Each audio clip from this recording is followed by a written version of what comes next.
Hello my friends. Now today we will start the arithmetic progression. In short form it is also known as the AP. इसे हम short form में AP भी बोलते हैं, that is the arithmetic progression. इसके बारे में हम कुछ बात करेंगे. ना here I have taken the some set of numbers. मैंने यहाँ पे कुछ नंबर्स के सेट लिए गए हैं. ना first I have taken the 6 set of numbers. आप यहाँ पे देखो कुछ 2, 4, 6, 8, 3, 5, 7, 9 करके यहाँ पे बहुत सारे सेट नंबर हैं. अगर हम इसे देखें तो see the first one 2, 4, 6, 8. Now you can guess the what is the next number. That is I think this is the 10. The same way 3, 5, 7, 9, 11. Okay, can you guess the next one? If you observe this set of numbers, then it is follow the one definite pattern. हर एक number जो presiding number है, हर एक number कैसे मिल रहा है हमें? Bye adding of the 2. जैसे 9 हमें मिला है 7 में ऐड करके 7 मिलता है, 5 ऐड करके 5 is obtain bye adding of the 2 with 3. So what the next number will be the 13. The same way the next one 10, 8, 6, 4. Then what will the next number? Now observe the pattern.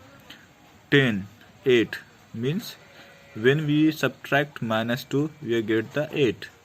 Here -2 subtract करने पे 8 पे 6 मिलेगा. Same way तो next number क्या होगा? I think 4 में क्या subtract करना पड़ेगा? That is the -2. That is we will get the next number is as a 2. अब यहाँ पे देखो 2, 3, 5, 7, 11, 13. बता सकते हो क्या है?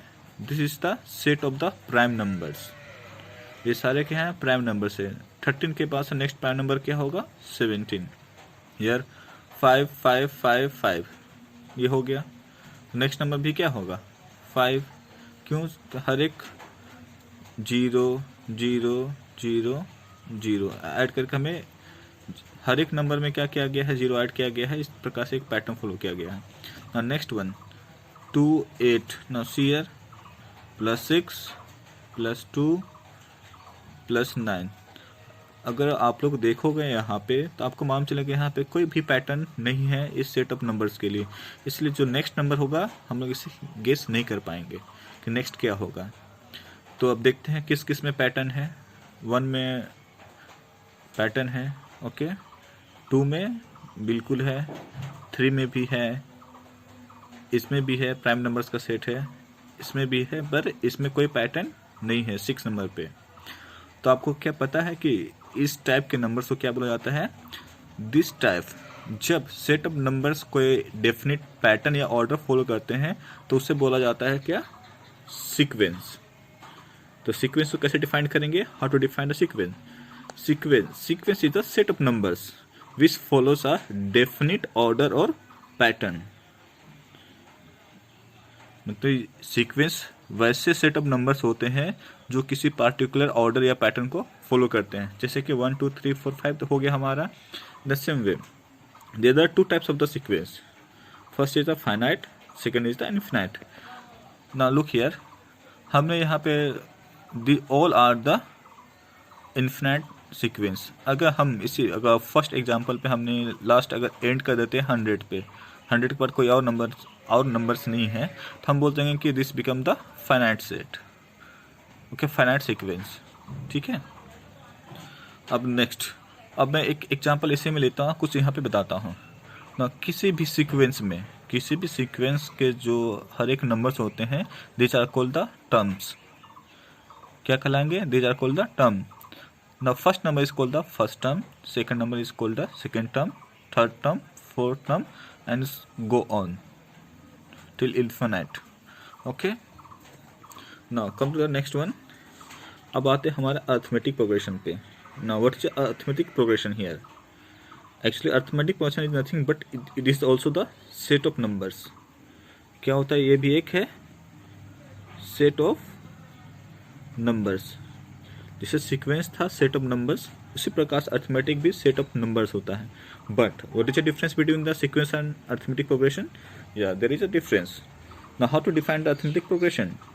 An arithmetic progression is a set of number in which each term is obtained by adding a fixed number to its preceding term except first term.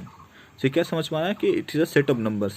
This is also a set of numbers in which each term is obtained by adding a which type of number, a fixed number to its कहाँ पे, इस preceding term, इसके किसी number के पहले वाला term पे एक फिक्स नंबर को ऐड करने पे जो हमें मिलता है that is called the arithmetic progression but except first term.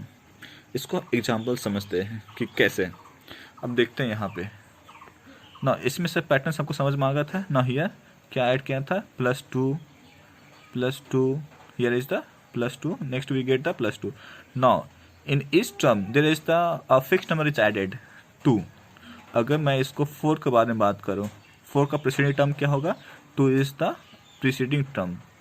Okay, तो 4 कैसे मिला है, 2 में 2 ऐड करके हमें 4 मिला. उसी प्रकार से अगर हम किसी पे 8 पे जाते हैं, what is the preceding term of 8 is the 6 पे क्या ऐड करने पे 8 मिला है, 2 ऐड करने पे. अब देखोगे हर एक टर्म में 2 ऐड करने पे हमें एक सीरीज मिल गया है. ठीक है, now means this is will be the AP कहलाएगा. नाउ सी 3 5 7 9 11 यहाँ भी ना, इन इस term we are adding the 2. 3 में 2 ऐड किया 5 मिला, 7 कैसे मिला, +2 ऐड करके. तो यहाँ भी एक फिक्स नंबर क्या है, 2 है जो ऐड किया गया. Then we can say this is also the an AP. Okay, now what about this one. Now here is the -2. इस what is mean, actually you are adding. Now how we get the 8, we are adding to the 10 as -2. या -2 का मतलब है कि हम -2 add कर रहे हैं 10 पे, so we get the 8. Same way how to we get the 6, we are adding -2 in 8, so we are getting the 6. The same way इसका मतलब कि यहाँ पे फिक्स नंबर क्या ऐड किया जा रहा है, -2 in each term. You are getting this one. Now see the second one. So this will be also a AP. 2 3 5 7 11 13. इसके बारे में क्या बोलते हैं, 2 is the +1, 3 is the +2, here is the +2, here is the +4. Now there in this example there is no fixed number. यहाँ पे जो number है ना वो ऐड कर रहे हैं, वो फिक्स नहीं है, वो चेंज होते जा रहा है. ठीक है, सो ये क्या AP होगा, this is the not a AP. This is not a AP. Now what about this one, क्या इसके बारे में बोल सकते हैं, yes this is also AP, क्योंकि यहाँ पे fix number 0 is also number add किया जा रहा है. This also the AP. And what about this one, again see here we are getting the 8, we are adding the 6. Again we are for the 10 we are getting the, we are adding 2 to the 8. Now there is no fix number, again the number which are added the different. So this is not an AP. Now I am taking the one more example. Now 7th one. For example, 2 4 8 16 32. Now this is also a sequence. Just each term is getting the multiplying of the 2 to its preceding term. How get the 8, by multiplying with the 2 with the 4. 16 is getting after multiplying with the 2 to 8. Can you say this is the NIP? No, this is not an AP. Why? Because in an AP only a fixed number is added. क्या होता है, fixed, हमेशा एक fixed number को add करने पे मिलता. But here is we are multiplying this, so this one is not an AP. तो इससे क्या समझ में आया, there is any difference between the sequence and AP? Yes, these are different. What are different, all APs are sequence. सारे APs क्या होते हैं, सीक्वेंस होते हैं. But not all sequence are APs. क्यों, देखो ये AP भी है और सीक्वेंस भी है. This also the AP and sequence. This is also the AP and sequence. And this one, this is a sequence because this is the set of prime numbers. ये जो पैटर्न फॉलो कर रहा है ये prime numbers का pattern खोल रहा है, इसलिए सीक्वेंस है. But this is a not AP because यहाँ पे जो जो नंबर्स ऐड फिक्स नंबर नहीं है जो ऐड किए जा रहे हैं। द सेम वे इस वाले पे द क्वेश्चन नंबर 7 पे अगर हम एग्जाम्पल 7 में देखें, this is a sequence but not AP, क्योंकि यहाँ पे ये एक पैटर्न फॉलो कर रहा है इसलिए सीक्वेंस हुआ, बट यहाँ पे कोई फिक्स नंबर ऐड नहीं किया जा रहा है, यहाँ पे एक फिक्स नंबर मल्टीप्लाई किया जा रहा है। This is not an AP but sequence. Okay, I think that is clear for this one. मेरे ख्याल से ये क्लियर है सीक्वेंस अरिथमेटिक प्रोग्रेशन का। आई होप कि आप लोग इसके एग्जाम्पल्स लिख सकते हो। Now let's discuss about the some related terms in an AP. AP में कुछ इंपॉर्टेंट टर्म्स होते हैं जिसको याद रखना बहुत ज़रूरी है, क्योंकि पूरा एपी उन्हीं में से बेस है। देखो, मैंने एक एपी का सीरीज लिया हुआ है। इस एपी के सीरीज में ये जो 2 है, this is called the first term, and in an AP the first term is represent as a small a. तो फर्स्ट टर्म को हम रिप्रेजेंट करेंगे किससे? Small a. तो हम 2 क्या लिखेंगे?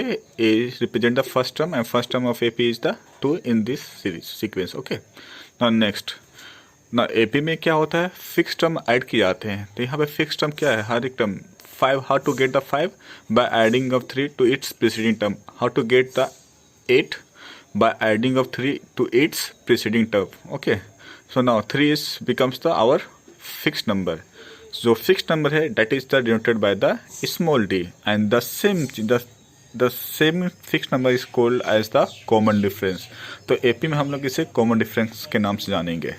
Now यहीं पे मैं बता रहा था कि how to get the common difference। अगर कोई AP सीरीज दिया रहेगा तो how to find the common difference।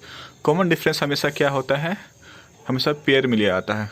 कोई भी एक पेयर लेते हैं 5, तो जो नेक्स्ट टर्म है 5 माइनस 2 इज 3, हमेशा पेयर में लेंगे, and the succeeded term minus 2 it's preceding term in the same. जैसे कि मैंने यहाँ पे लिखा है 2 and 5, द 5 माइनस 2 3। अगर हम 5 और 8 लेते हैं तो 8 माइनस 5 इज द 3। मैं यहीं पे एक चीज़ आप बताना चाहता हूँ। एक मैं एपी और लेता हूँ, जैसे कि 8 6 4 2। Now how to find the common difference here. Common difference मतलब कि कॉमन डिफरेंस हम कैसे फाइंड करेंगे इसका, देख लो। हमने क्या लिया? Just take a one a pair.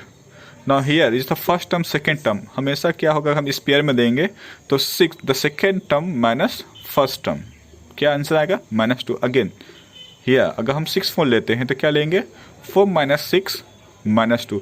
यहाँ पे बहुत सारे बच्चे गलत करते हो, वो देखते हैं कि बड़ा नंबर ये है तो उसको माइनस कर देते हैं, लेकिन ऐसा नहीं करना है। हमेशा एक पेयर लेना है और उसका जो हाईएस्ट प्लेस वाले पे जो नंबर रहेगा उसको प्रीसीडिंग वाले नंबर से क्या करना है? माइनस करना है। ठीक है, इसलिए इस चीज़ को ख्याल रखना सारे बच्चे लोग। Now next is the n. जो अगर एपी में जो एन रहेगा that's represent the number of terms. मतलब कि एपी में टोटल मिला है कितने नंबर ऑफ टर्म्स है। यहाँ तो इनफाइनाइट नंबर टर्म्स है। मान लो कि last term is the n, या कहीं पे मान लो कि 11th टर्म। तो इस एपी में एन तक कितने नंबर ऑफ टर्म्स होते हैं उसके बारे में बताता हमें small n, that is a number of terms. Now next is the nth term, n. N represent the nth term of an AP. Means nth position में कौन सा टर्म है। मान लो कि यहाँ पे अगर 1 2 3 4 5 14 किस पे है, तो 14 का प्लेस क्या होगा? 5th। तो यहाँ इससे कैसे लिखेंगे? A5। क्या लिखा जाएगा? A5। 14 is the A5। 11th को इसी प्रकार से कैसे लिखेंगे? A4th। इसको A3rd, and this is the A2। The first term को हम एज अ A1 भी लिख सकते हैं और सिंपली A लिखते हैं। Okay, so the n represent the terms at the nth place of an AP. तो ये सारे आपके इंपॉर्टेंट टर्म्स है जिसे आपको याद रखना बहुत जरूरी है।